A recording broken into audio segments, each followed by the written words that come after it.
So, Molly, why don't we start with you? Give us, if you can, sort of a feminist perspective here. This is actually, in many ways, a significant film. Well, it's practically the only explicitly feminist film that's ever come out of Hollywood, I think. You know, really, when you think about it, either current films or old films, it's all there on the surface. It's not implicit or subtext. How many people here have seen it before?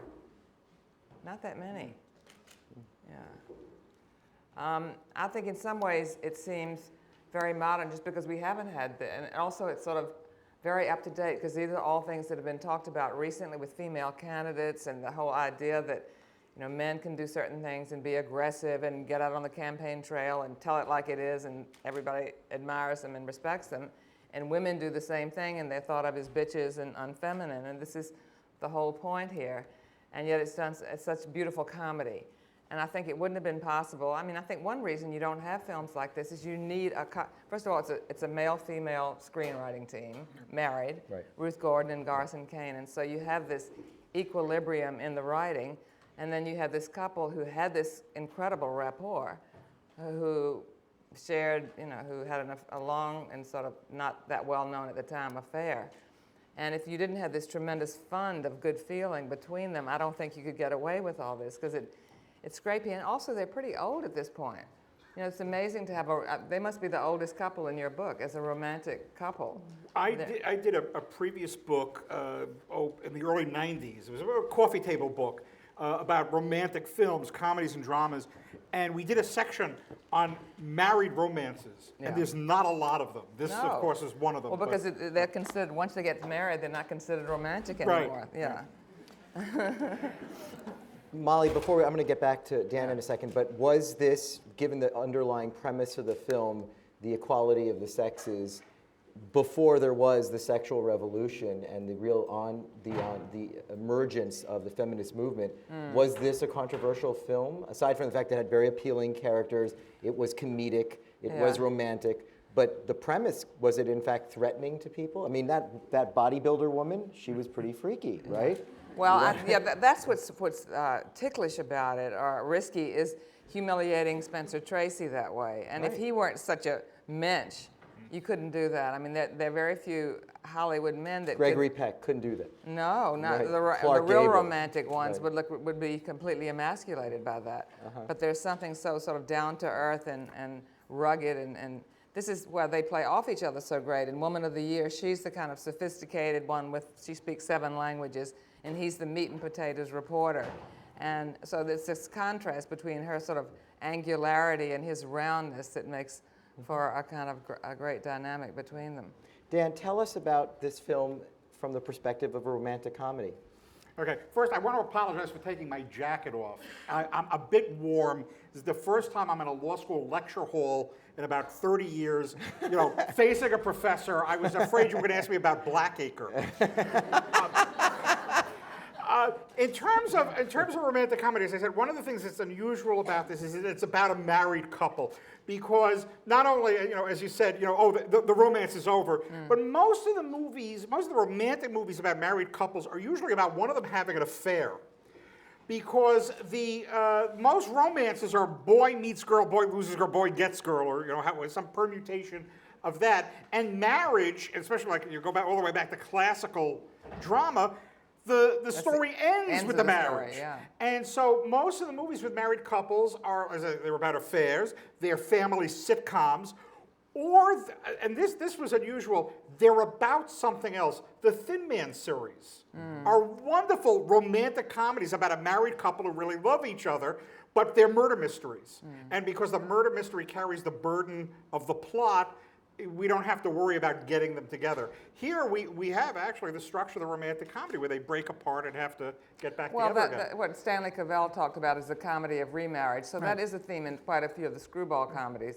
because we really can't have adultery anyway in Hollywood movies at the time. As you point out, the production code was very heavy at this time.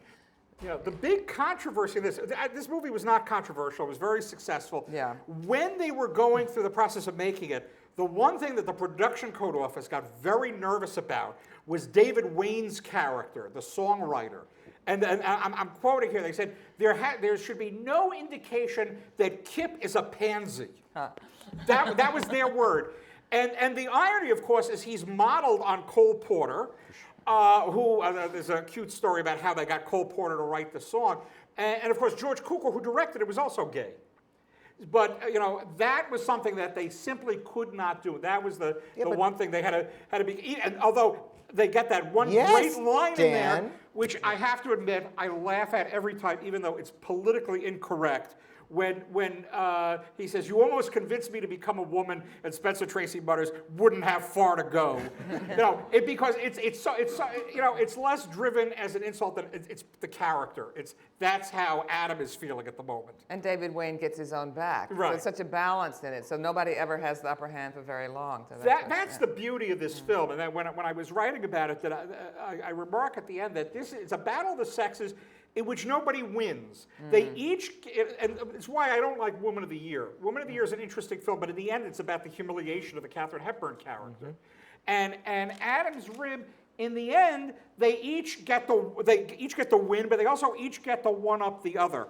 And the moment I love in this film is when he finally forces her to admit that violence is wrong.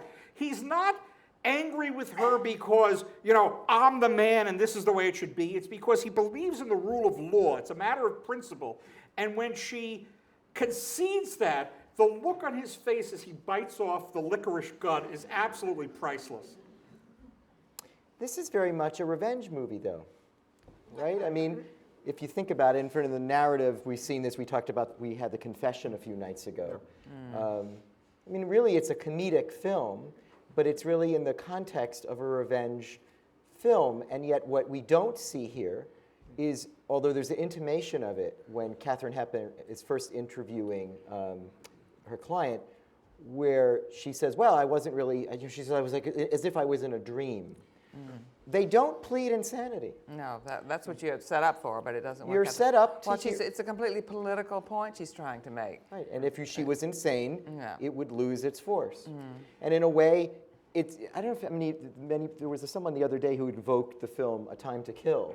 It's odd how the film, even the jury closing, the summation, looked a little like Matthew McConaughey's. I had never thought that John Grisham had ripped off Adam's Rib, but he might have. That there is this idea of look at my client and flip it, which is exactly what happens in A Time to Kill. Flip it, and if you flip it, then you see.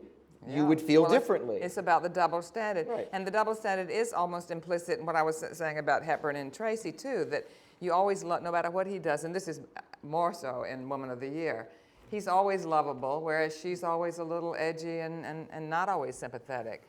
It's one of the things I like about her, that she's willing to do that, though. But she was box office poison for a long time. For a long time, until she made her Yeah. comeback with the Philadelphia Story.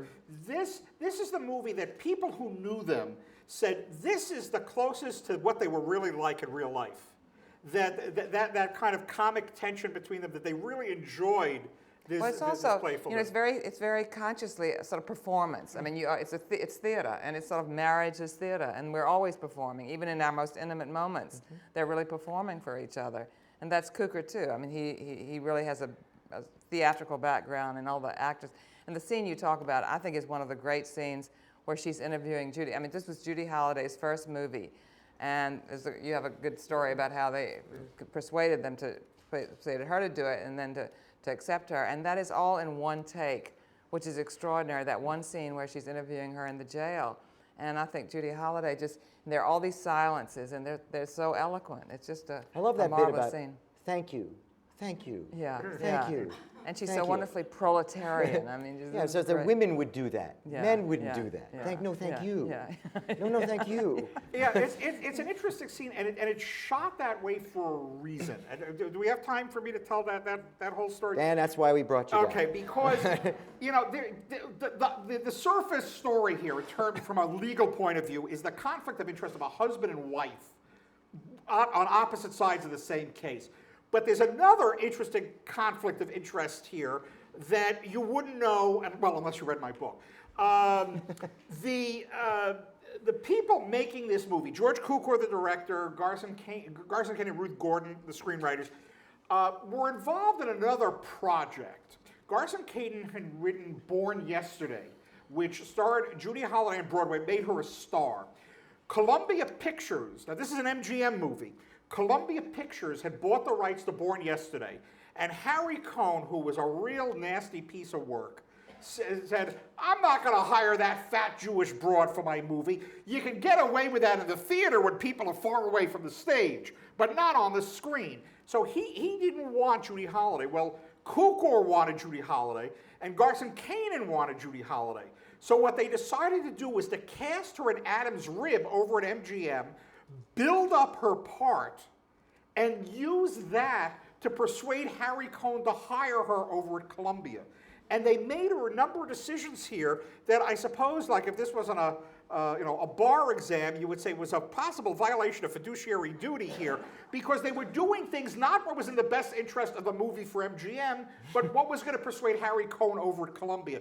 That long shot where Katharine Hepburn is practically from the back, and we're focusing on Judy Holliday, that was done deliberately. When they finished that take, I think it was the cameraman said, all right, now let's get the reverse angle, and Katharine Hepburn said, no, this is the way it's supposed to be. Because they were going to use this scene to sell Harry Cohn. In fact, when Cohn started hearing rumors around Hollywood about how Judy Holliday was stealing the film, and there were these rumors going around, Katharine Hepburn arranged for these rumors to start being passed. He said, well, send me some footage. This is something the studios would do. Oh, you're making a movie with someone I'm considering. Send me some footage of this person. So instead of sending the rushes, the raw footage, they had this highly polished, scene that they had now finished, done all the work on, and they inserted some glamour shots of Judy Holliday that are not in the film, that were shot specifically to persuade Harry Cohn. And in the end, he hired her. I don't think he was happy about it until Born Yesterday became a huge hit and she won an Oscar. So it was a nice happy ending. But all of this is going on behind the scenes. She turned down the part. She thought it was too small a part. And there's a knock on her door in her apartment in New York one day, and there's Katharine Hepburn and Spencer Tracy saying, we want you to be in our movie. And according to her biographer, she had to leave the room for a moment. She was so overwhelmed that these two stars that she had been watching all her life were at her door pleading with her to be in the movie. That happens to me all the time. But I'm not going to leave the Fordham gig. This is where I am. It's sort of interesting. One subtext of the film is that it doesn't matter what the legal principles are. What matters is the performance, the performative dimension of what happens in courtrooms. And it's interesting because this is theater, portrayed by two of America's leading actors. And I wonder whether you have some thoughts about that subtext of the film, that it really doesn't matter what the law is. Katharine Hepburn is saying it's more about the spectacle. Well, I think the whole thing is theatrical. It's just in its very conception, but it is about the law in the sense that it's about the double standard in the law and the spirit of the law versus the letter of the law, which is being adjudicated all the time, isn't it, in trials? Right. Yes and no, the spirit, right? I mean, yes and no. I mean, motivation is sort of spirit of law, isn't it? Well, I mean, many people would argue that we don't get enough of this. We don't actually get the humanized, complex, looking at things beyond in the law, you mean? In the actual trials. Yeah, I mean, Spencer Tracy's character is actually the paradigm, right? The paradigm of rigorous, emotionally detached, purely strict adherence. Strict adherence to legal principles. All of them. This is why you see his exasperation when he's going, what is the relevance of all of these people? And the relevance is really, it's not just to demonstrate the double standard, because I really, honestly, even though Molly's right about the double standards, I have no clue what those women were testifying about. That they were high achievers. Right, so women could do anything men can do. And what that means, and they can also kill each other. Right? I'm not sure. We saw 10 minutes of that, and now this is the third time I've seen it, and I go, what the hell is that about? But the theatricality of it was very conscious in George Cukor's mind, the director. He came out of theater, went into film. I mean, he was show business. That was his world. When they started working on this film, Spencer Tracy hated to rehearse. You know, it was like, you know, his famous advice to actors was learn your lines and don't trip over the furniture. Hepburn loved to go into detail. She wasn't a method actress, but she wanted to learn. She wanted to know what was going on. And she and Cukor went to a murder trial in Los Angeles to see what a murder trial would be like. And they even saw, you know, like the defendant coming in all dressed up and a little flashy and then toning herself down. The interesting thing was Kukor's reaction. He had never been in court before. The only judges he had ever seen were in the movies. And he's watching this. He goes, I get it. The judge is like a director. And then in his mind, the judge directs the jury and directs the lawyers, and that's how he understood what was going on in the courtroom, and that's what he took when he went back to make the movie. I was interested, I don't know if anyone noticed there was a African American on the jury. Right, it was kind of cool. And I'll tell you why it was cool. Because the film predates the civil rights movement, and it predates the women's movement. I mean, it's really way ahead of the curve, right? And it's really about the idea that, what was that shot of the courthouse that it said, equal justice for all men, right? All men. And yet, in fact, there was an African-American juror, and he certainly isn't receiving equal rights, and half the population who are women are not receiving equal rights. And yet, that's one of the things I was interested about the spectacle, because the implication is that justice comes in the courtroom. But maybe what Katharine Hepburn did is not to prove so much the double standard, but she understood that it's only through the performance that you can call attention to these issues. For instance, you know, the civil rights movement was not just a movement that was initiated in the courthouses with the NAACP, but there were marches and there were sit-ins and there was dramatic presentations. Well, yeah, and also the just sheer numbers of women. I mean, this is happening now. The more and more women that get into higher office, and the more possible it is for others, it just changes the whole atmosphere. And that's what she's trying to do, change the atmosphere. But again, but doing it by way of theater. Not really. I mean, I think this is, Not to me, yeah. she's really not arguing fine legal points. She's really making a presentation. And also, there was something there that I thought was cool in a way. It reminded me of the O.J. Simpson trial, the way every day they showed you the front page of the newspaper. Yeah. So it was like court TV. Yeah. You know, that was the equivalent of it, that all the various New York papers were obsessed with And the you feel Trump. also that she just laps up this publicity. I mean, and this is true of Katharine Hepburn, too. She's this huge ego, much bigger ego in a sense than Spencer Tracy, certainly in the film. And she loves the applause. She loves having a song after her, and she's just preening all the time, whereas he's got a million ways to look disgruntled and fed up, and it's just so wonderful. And you're right, Molly. There is an intimation of that early where Katharine Hepburn gets the idea, I want this client. Yeah. And it's yeah. as if High she's, profile. She what wants she to be on the realizes, front career-making page. case, Yeah. right? It's the idea I of mean, the career. the cause is important, but also her Right. her ego is huge. Now, you said something earlier that I absolutely agree with, how modern this film feels. There are a lot of old films you'll look at that are really dated, and some that just transcend their time, and some that seem ahead of their time. I saw this when I was in college in the 70s, and we were stunned then how modern it felt. The one thing that was really jarring, even besides the joke about Kip, was when that long scene where Judy Holliday is explaining the facts of the case, and she, did your husband ever hit you? Yes, knocked out a tooth. And suddenly, it's not funny.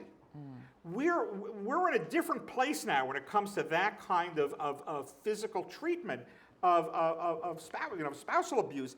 And the movie tries to take the sting out of it when we hear she gave as good as she got. Wait till I was asleep, and then bam, bam. But I don't know. That's the one thing that I don't know if they were to make this today, whether they would include something like that, because that somehow doesn't make it as amusing. Well, it's very unusual in being so explicit about feminism, and there wasn't a women's movement then. But what you do have to remember is, unlike today, in the films of particularly the 30s and also the 40s, there were so many strong women, and they were verbal. There was a lot of dialogue, and there were a lot of male-female screenwriting teams. So the women really could give as good as they got. And it might not be so explicitly about equal rights as this was, but that there was a stage set, there was an atmosphere of equality, and this is one of the reasons I think screwball comedies wear so well, because you did have this give and take that was unusual. They were not sentimental. And also that you had a husband and wife screenwriting team. Ruth Gordon, of course, was also a well-known actress, but they wrote this together, and their inspiration.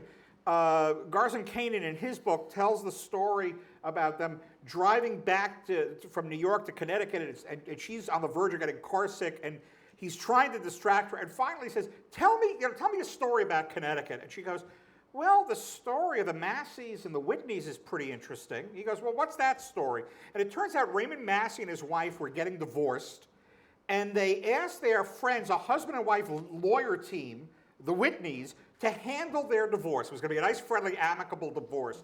Well, Kanan doesn't provide the details, but when the dust settled, not only were the Masseys divorced, the Whitneys got divorced.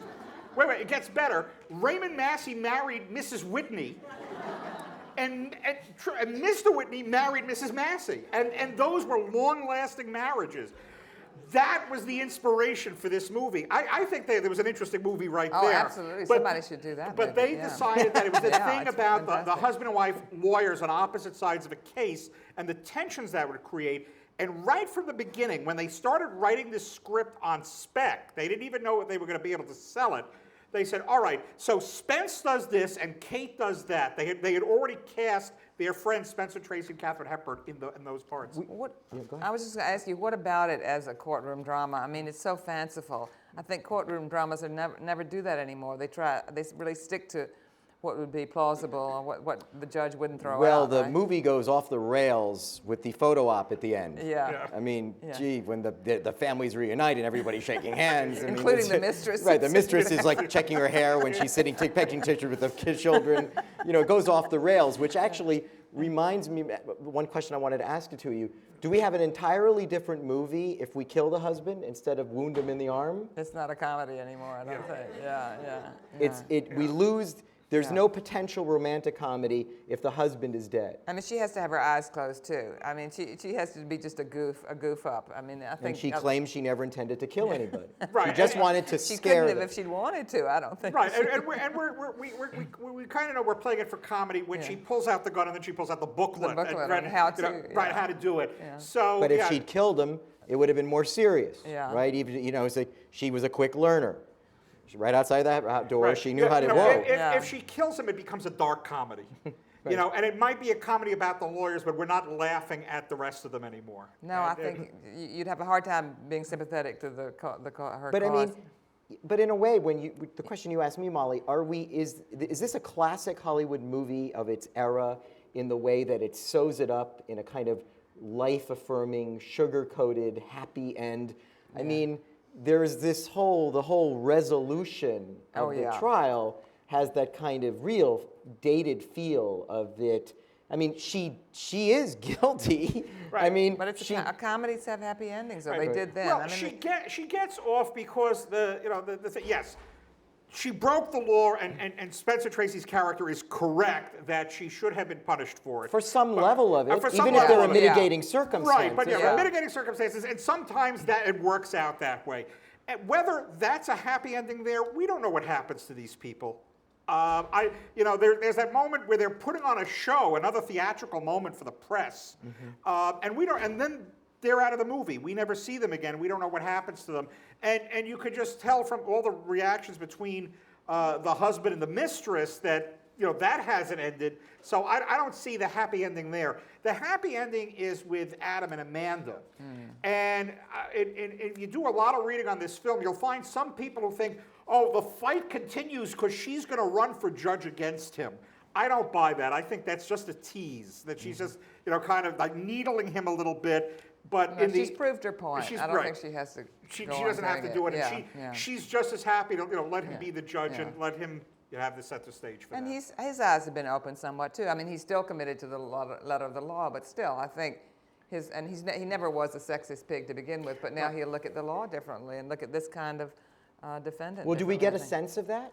That Yeah, the I think- outcome of their fight, post-trial fight, is that he now has a deeper emotional sense of what happens to people, not just the law, but he's able to humanize the law and see underneath I think you'll have to think twice about professional women in a sense. I mean, I think there is something you don't know. I mean, he's still going to stay. He's still a prosecuting attorney, but I think. Well, it's even better, Molly, because he may be a judge. Yeah, so we that's now right, have that's a more right. sympathetic, Yeah, humanized yeah, judge. yeah. And so to me, that's even a happier ending. Yeah, He'll be right. in a position to Yeah, incorporate all that he learned. Well, You know, I was intrigued by something I don't think I noticed. This is the first time I noticed it. They're getting divorced. They don't hire a lawyer. They get a CPA. The two lawyers somehow don't know any divorce lawyers. It's all done neatly, and they're all. I mean, who shared their share? You know, this equal distribution of property. Yeah, You know, yeah. in one scene they're kicking the crap out of each other, and then he gets the coat, and the underwear goes back to her, and they don't need to formalize it in a legal document. You think that's a divorce there? I think they're just going through their quarterly taxes. Yeah. That they're just going through the paperwork and the divorce is to come. Yeah. And you know, like separate. But it's a Yeah, premonition yeah. of the division of their lives, Right. the It's a separation. preliminary sort of Right, Adam's dividing rib up. Yeah. is really now being split Yeah, in a very, yeah. and we have an intimation of their future, and Yeah. his, you know, this is it's actually kind of fun in that her argument is, and this is of course very daring in 1949. Women are the absolute equal of men. Women can do anything that man can do, except for viva that little difference. And his argument in the end is yes, and that means men can do anything women can do. Get emotional, start crying, winning an argument unfairly by turning on the waterworks. And so he really does come around to that viewpoint in an unexpected way. Well, But- he's always been a pretty good house. I mean, he says in the beginning, I want a wife who does wifely things, but in fact, he's the one with the apron. He's the one that sees that the kettle is boiling. I mean, he's much more sort of domestic than she is. well, I think that's one of the real ironies of the film, that we keep forgetting. Did I hear this for the first time? Is she a Yale law graduate? Is that what That's he what he said? said, yeah. yeah. Her patrician accent is so hard to hear anything. But I think he also says Bryn Mawr, which is where she did actually go. Did you mention? Oh, is that right, then? Bryn Yeah. Mawr? Yeah. Yeah. I I'm mean, she's sorry, supposed to this be. whole performance, I kept thinking of Kate Blanchett in the Scorsese film. Yeah, I'm going, hey, she really had the She's cheekbones probably going. what most people think of as Catherine Exactly, Hepburn now. right. The younger people go, yes, just think Kate Blanchett. But it just seemed, nobody even wants to talk about the obvious, which was somebody was talking about this at one of the earlier film festival dates. It was when we did the Paper Chase. In the early 70s at Fordham, there were only about 10 or 12 women, fewer, in the graduating class. Really? Right? Oh, yeah. So yeah. one can imagine What the Katharine Hepburn, she must have been a rocket scientist. She was a Yale graduate in the 30s? I mean, I don't even know who that would have been, if that would have been. And so there's just something here that's very much taken for granted that she Yeah, was well, it's her. But Right. everyone accepts this with her. It's one reason why people had mixed feelings about her at the time. She was just too patrician and too smart and too this and too that, and also professional. Whereas most women, generally you would have a professional woman, and she really would have to be taken down a peg, and she would have to recognize that she really just needed a man to complete her. That was generally the. And also, again, the point that Molly made earlier is, this is the little twist and trick in the film, is that Spencer Tracy, the film is introducing you to this married couple that they're astonishingly progressive in all ways. Yeah. And now they have to confront their latent prejudices about the battle of the sexes. Yeah. It's not apparent in their lives. That's right, because they have it so they don't have children. They don't have to worry about who does what with the children. You have that more in Woman of the Year. They're a power couple. Yeah, a power right? couple, They're exactly, they're totally exactly, a power couple, yeah. and they don't think about that whole question, that scene that you love with Judy Holliday when Yeah. you said, "Any children? What do you work? No, Yeah, I'm a housewife. Any children? Yes, I'm a mother." Yeah. So she reminds her, there's this other role for women, Yeah. Catherine. Well, the way everyone she's else just not lives. the client you want when you're fighting. That's what's so Katharine Hepburn coming up against this little lump who just Right. won't conform in any way to all the Right. causes that she's trying to espouse. I'm curious, how many people here were seeing Judy Holliday for the first time? A lot of you. Judy Holliday was not only a wonderful comic actress, she was a brilliant woman who excelled at playing these often dumb characters. But I understand that she had an extremely high IQ, and was, like, off camera was an absolutely brilliant young woman. I mean, for a fat Jewish girl. Yes. I mean- Don't I mean, let- this is the first time I heard this. That When this she- is the rap that she gets in the movie Yeah. is the rap that people thought of her as in life. Right, when she was off of the part, where she said one of the reasons she turned it down, she didn't like the line where she quotes her husband calling her fatso, because she was, in real life, sensitive about her weight. And she said that was a deal breaker. She would not do that. and Hepburn said, oh, well, they'll change the line then. And Judy Holliday said, they will? She goes, oh yeah, they're writers. They know lots of words. And by the time they did the movie, it was Holliday who insisted they put the line back in. But she was also, it's important, she was not physically, but she was huge, her career. Yeah. She was perhaps the leading female comedian of her era. Of the 50s. And Of she her era. died in her mid-40s. Her career her movie career starts with this. Born Yesterday, she wins the Oscar for. She does a string of films in the 50s. I think her last film is 1960, and that's it. And she's dead at I think it was like 44. So it's go put them on your Netflix list. Go rediscover Judy Holliday. Let's get the questions. Let's get it going. Heat it up. She didn't look fat to me at all. I No, know. I know. I she's know. not. So true. But she didn't have the classic Hollywood good look, glamour look. Katharine Hepburn Yeah, looked yeah. particularly thin. Okay. And the other question is how old, you were talking about the ages, how old was Spencer Tracy and Katharine Hepburn in this film? I don't remember how. Tracy. She's in her 40s. She's maybe in her early 40s. Early 40s. He's about 49 or 50 and looks a lot older. He's 49 in Adam's Rib? Yes. I look good. 49 and 50. I mean, come on. He was a hard drinker, and it was taking his toll. At this point, he's still in fairly good shape, and he used to joke, oh, chocolates turned me into a character actor. But it was the hard drinking. When he would finish a movie, he could go off on a binge and disappear for a while, and then he would show up, and Hepburn would nurse him back to health. He was always completely professional making a movie. It was never a problem on the movie, but then he would get this black mood and just go off on a tear. And I guess he died in his 60s, right after doing their last film together, Guess Who's Coming to Dinner. But it was at his last few films, the late 50s, early 60s, he's very fragile, and the director, particularly Stanley Kramer, is coddling him and working around him. And then when he comes to life on camera, it's like it's all there. Like you see Inherit the Wind. I was just going to say, he really was, if Spencer Tracy was alive, we'd invite him for the forum. Because he had really great movies, Inherit the Wind, Judgment at Nuremberg, Right. and Adam's Rib. He had really 3 of the classic law films. Well, they also helped each other's career. They kept each other going longer than they would have as a sort of romantic couple. Because it's like Ginger Rogers and Fred Astaire. He was kind of fey, and she gave him a kind of earthy sexiness. And they give each other something that they didn't have alone. So I think they really, it was a great sort of mutual thing. You had a follow-up. How did Holiday die in their? It was a heart attack. She had heart disease. Thank you. Yes. I'll come back to you. What do you think about them having the same pet names for each other, calling each other Pinky? I don't know where that came from. I do know that it's unusual that you had the married couple both with very similar names, Adam and Amanda. That was not the original intent. Her character was supposed to be Madeline. And what happened was they were trying to come up with a song for Madeline. Garson Kanin wrote something that was so awful they just rejected it. And Hepburn said, oh, well, why don't we ask Cole Porter to write a song? And they look at her like she's insane. Yeah, oh yeah, we can get Dwight Eisenhower to police the set between takes.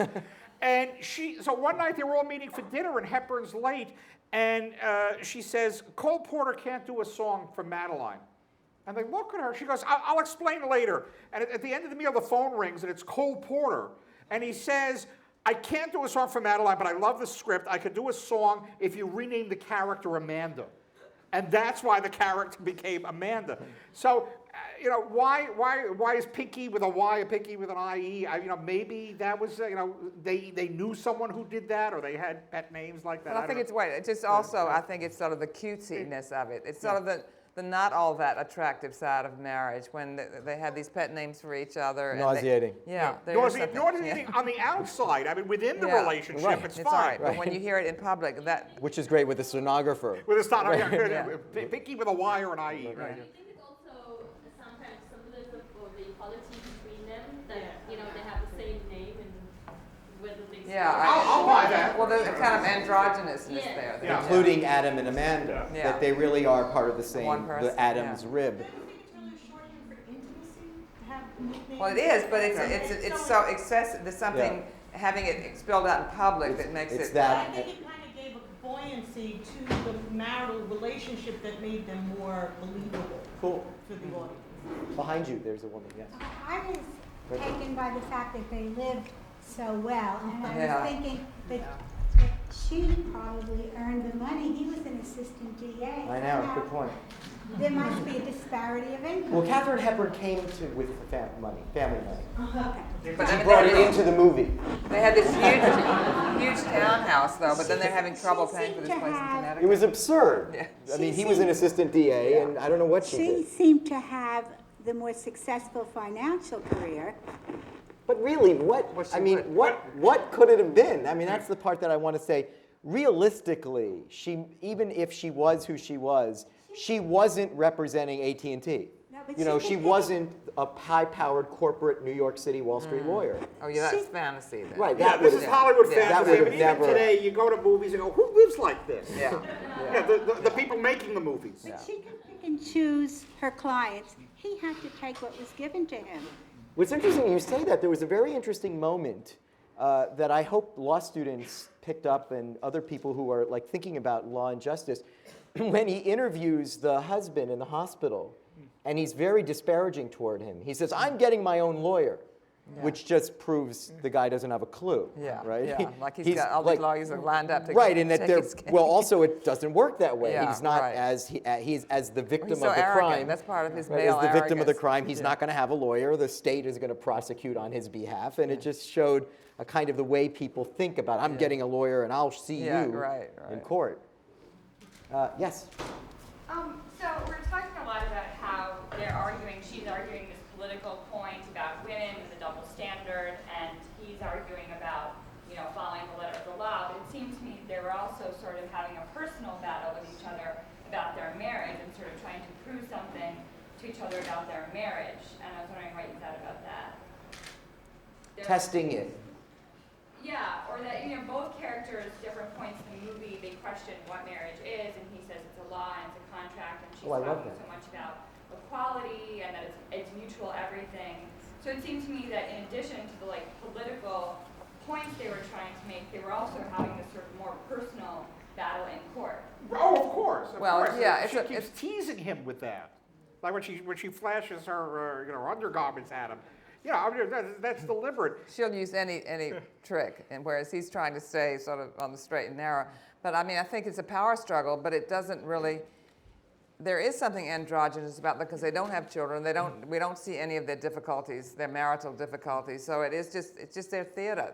They're game playing with each other. Right, I but think, yeah. notice that she says, I think a couple of times, I know you agree with me, and he doesn't say you're right. She sees his views in ways that perhaps may not be 100% accurate. Let's take a final question back there. I was wondering what you thought about the juxtaposition between after she shoots her husband running to him to care for him, she seemed upset, and then in the final court scene when she's released, he runs to her, the husband. It's sort of hard to know because what they say one thing. I mean, this brutality they've described, and yet, I mean, this is maybe this sort of condescending view of the lower class. Is they what choice do they have really? They really love each other after all. I don't think we really know. We don't get into them psychologically with any kind of authenticity. There is a certain condescension, and maybe this Yeah. is the story to close on. This is, I think, also from Garson Kanan's book, where he talks about, it was a summer afternoon at the Hepburn family estate on the beach. in Connecticut, and this is like 1948, and they were all talking about the Henry Wallace campaign, and they were talking about the common man, and we have to fight for the little guy, and we have to stop the big guys from pushing everyone around. And all of a sudden, I think it was her father jumps up and runs down to the beach. Get off of here! This is a private beach. You're trespassing. And Spencer Tracy is laughing his head off because, one moment they're talking about the common man, but get the common man off my private beach. Hepburn, to her credit, from what I understand, joined in the laughter. She saw the double standard that was going on there. But yeah, there is a certain condescension going on. It's funny, I hate to be plugging this Scorsese film, but that actually happened, a little of that scene in happens. that, yeah, There's a that's a little great- that's a scene very with good Howard scene. Hughes, right? And, Yeah. and the Katharine Hepburn Yeah. character realizes that her family is, completely elitist, and that Howard Hughes... Because they were very liberal for their Right, time and place and for their Right. income. I mean, Right. he was a doctor, and Right. but the mother was a suffragette, and they espoused all the progressive causes, Yeah. and yet they lived this very elitist life. Yeah. Yeah. I know there's so many more people that want to answer and take questions. Well, and we're I- going to hang out in the... Yeah, we have a book signing. Let me just have a few concluding remarks. We had a fabulous week, and so we want to thank you all for keeping coming back. And really, it'll mark in your calendar, third week of October next year. Continue to check our website, www.fordhamlawandculture.org and fordhamfilmfestival.org. Don't forget, for those of you who are still around, we have Sam Waterston on November 19th at the Time Warner Center as one of our forum conversations. I think we have one of our law firm sponsors here, Debevoise & Plimpton. Oh, my good friend Jeremy Smith. Debevoise & Plimpton is one of our sponsors so we want to thank Debevoise & Plimpton. And if you have any interest in following Debevoise & Plimpton's lead, you should get in touch with Helen Herman, who we must thank, who's the executive producer and put together this entire festival. Thank you, Helen. And lastly, before we sign books, really a lovely round of applause for our really good friends, Molly Haskell, Dan Kimmel. Thank you so much. Very grateful that they're here. Thank you.